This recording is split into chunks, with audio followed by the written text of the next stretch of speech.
দেখতে পাচ্ছি একটা পুতা মিঠাই হওয়ার হামলা পড়েছে। পুতা দিয়ে হামলা করছে।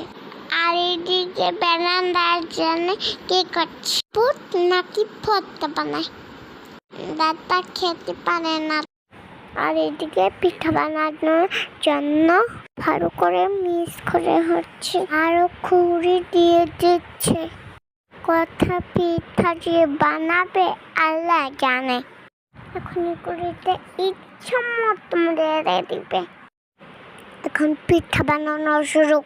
দাদু পিঠা বানায়, পিঠা ফলানোর হয় না, ফলেছি পিঠে ঠোং করে। এখন মুড়ি ভর্তা বানাবে। এখন এটিতে একটু তেল দিয়ে দিবে আর চটকাবে। নহর জুট করছে জুট চানাচুর দিয়ে মুড়িটা মেখে নিল। মুড়ি ভর্তা রেডি।